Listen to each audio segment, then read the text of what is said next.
Hera, here. Good boy, good girl. Hera, front.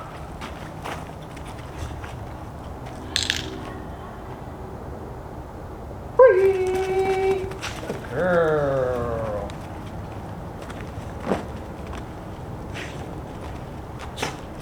Sit.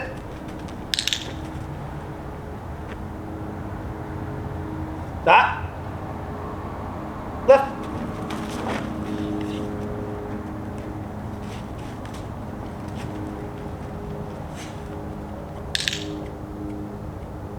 Left.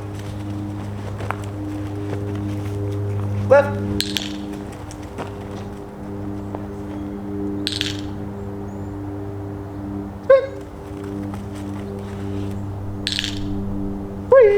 Good girl. Good girl, mamas. Good girl, baby. Yeah. Man. Pros and cons of training a dog. Pros and cons of training your dog is the drool. Disgusting. That's why I wear gloves sometimes, but then at the same time, you gotta take them off so that they can understand that, because they start identifying things. They're like, okay, I see the clicker, I see the pouch, I see the gloves, I know we're about to go out and train, I know I'm about to get some treats. So you wanna make sure you start switching up the scenarios.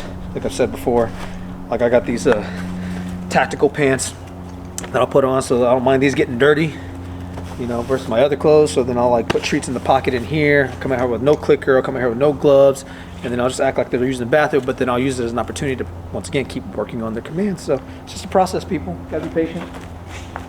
But so I like dogs like Hera because she tunes in. Hera, front. Down.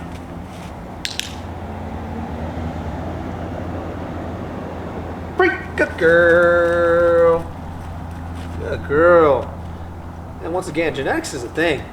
I love Nala. That's my girl. My first pup. The thing about her is she's a little slow, and that's because of her mom Maya. You know, I don't know too much about Hot Shot specifically. Like I said, Trev is the one who organized all of that, but at the root of it, yes, Nala's driven. Yes, she has her moments like she's dialed in, but that's because of a lot of time, energy, and effort I put into really working with her. But at the same time, I've overexerted in certain areas that, you know, where now she's a little hesitant in certain scenarios where I don't want her to be hesitant, but she's hesitant because of how hard I was on her early on in her development. So that's why with Junior, I just let him develop, just grow up in his first year, just make sure we just did a lot of experience-wise, so to keep him engaged and all that. But dogs like Hera, you know, it's evident. Her mother Zara, super, super smart and intelligent, and it's just she's all about just pleasing her owner, and she loves, so all she wants is just attention. So she'll dial in, but Nala, on the other hand, she's too high energy, sometimes rambunctious and all over the place. Like I have to really like get her to slow down. I have to be patient with her.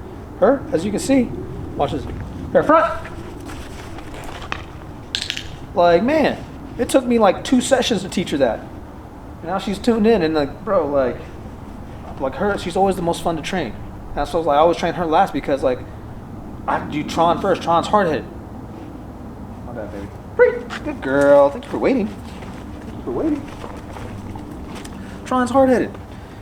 That fool, you know, I have to train him first because I got to manage my energy when working with all of Trev's dogs, because once again, what Trev wants for his dogs, I might not want for my dogs.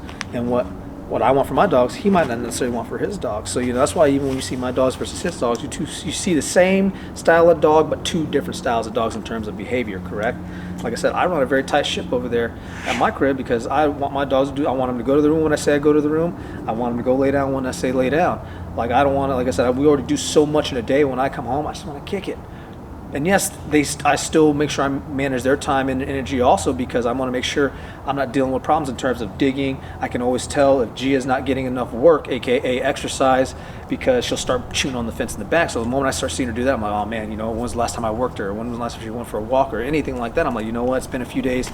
I need to make sure over the next 2 to 3 days, every day she's doing something. So by the, you know, root of that, she can rest for a couple of days and then just keep her. That's why structure and routine is always important, people. But just, you know, when you're working with your dogs, be patient, manage your energy, manage your time. You know, if you have others, I'm like, yo, I've always wondered, I'm like, yo, I remember only having a couple dogs, but I wasn't heavy into the stuff that we're doing now. And so now it's like, okay, I have all these dogs. I got to manage my time, energy, and effort when working with all of them. And so, like, if I was like, yo, if I only had one dog right now, I wonder how legit that one dog would be, because I only had to spend all that time with one dog. And I think I even told Iron Sharp Kane on AK Stan this, and Stan was like, yo, because honestly, you'd probably get bored. I was like, really? He's like, yeah, because then you can only do so much with that one dog. That's why even 2 to 3 dogs is a good number and a good pace, because then you're able to, you know, keep switching things up, and it keeps it fun and interesting as well too, and it keeps you in a creative state. So yeah, working with dogs like Hera, it's fun because she's super smart and dialed in. I always told Trev, yo, if we run Zara back one more time, which I know she's retired now, we did her 3 breedings and we're moving on. But I was like, yo, if you ever did Zara one more time, bro, I was like, I would have to get a girl off of her, because all of Zara's girls have been very consistent and they're super smart, very loving, very tuned in. As you can see, she always comes back to me. And like Trev's the one, he's like, yo, he'll even say himself, you've heard him saying that in his YouTube videos, like, yo, I've not spent any time with Hera, really. She's just kind of on the sideline, which is why I've been like working with her, keeping her engaged, keeping her in tune and back. And like, it's times like, yo, he'll be yelling at her, and I'll be like, yo, Hera, here. And then she'll come. Like, look at that. I said it, she just looked up. But then she'll come. And it's like, yo, because I'm putting the time and effort. And so she's starting to identify, like, yo, like every time this dude says something good always happens, aka a treat, or I get love and attention, or he has a toy. Any of those things. That's why switching up also the rewards is crucial. So I guess point in saying that I was just kind of showcase, you know, my training session with Hera here, and just kind of also just kind of give you my perspective on, you know, what it is like, you know, working with different dogs. Just understand that not all dogs are the same. Really understand the genetics of your dog as well too, because if you've got a dumb dog from 2 dumb parents, then that's probably why your dog won't listen, or your dog is just hard-headed or just doesn't even understand at times. So you got to be mindful of that. You know, it's not the dog's fault at the root of it. So it's one of those things. Just take a step back. Really, you know, if you're coming into the space, you want to get a new dog, do your research. I always recommend get from a breeder, you know, a legit breeder. Make sure you ask them a ton of questions.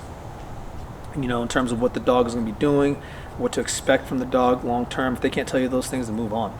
You know, that's one thing I've learned through this process. And when I go, you know, to source my standard Schnauzer eventually, I'll walk you through that process. You know, I'll ask Trev, you know, what questions should I really be asking when I talk to this breeder, and I'll even try to document the call, and just share with you what I would do in terms of going through a process of getting a dog from a legit breeder.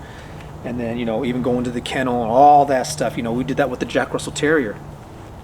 So just food for thought, people. But yo, if you got a dog and you work with them, just take your time, be patient, understand, you know, where the dog's coming from. You know, really take a step back and look at the dog. If you got it from a shelter, then that's a whole another layer of things that you got to kind of sift through to really identify why either your dog's not listening, or, you know, maybe why your dog is super tuned in, you know, or maybe why your dog is super wired up. You know, there's a lot of these different factors.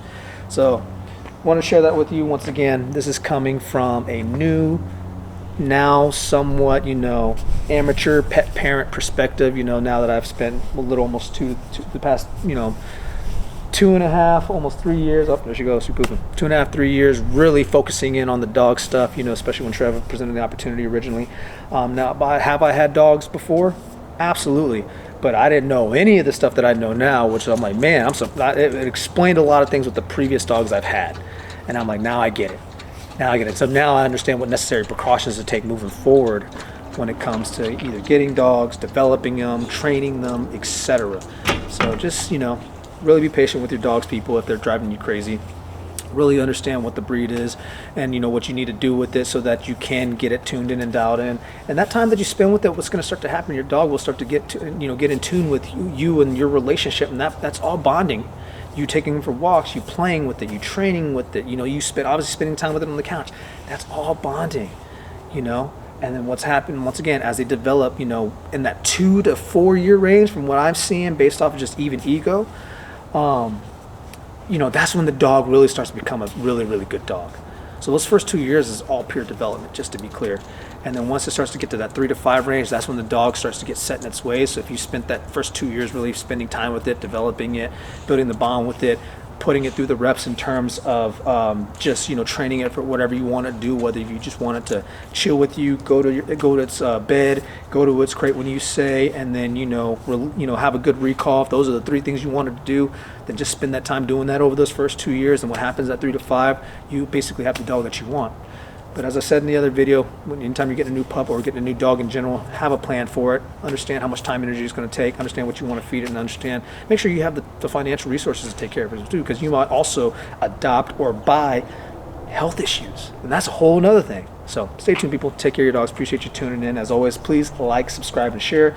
I guess this is kind of like a little vlog today of just me working with the dogs, just kind of letting you into my world from a raw perspective. As far as just seeing what we do, day to day. And this is what I do day to day. This is part of my day to day, is working with these dogs so I can get these dogs all tuned in. Deuce is his own process. Junior, Nala, Gia, not Tut anymore, but Hera, Cha-Cha, Tron, still Ego. And like I said, I still got to go work these dogs after this.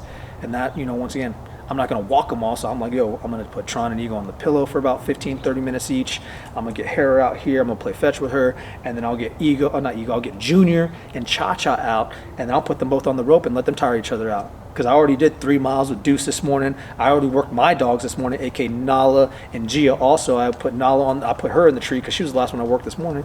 I took Gia out. I did hill work with her, throwing the ball. Gave her 20 throws and did some light bite work with her. And then I got Nala on the pillow from the tree. You can go see that in my story on Instagram. And she's just, boom, getting busy with it. And I was like, that gave me a chance to kind of catch my breath. Because once again, that's a lot of dogs to work with in a day on top of all the other stuff that we do. So if you only have one dog, I applaud you. I wish I could be you, because then that dog would be on point all the time. But just spend the time, take care of them. And as always, just do your best.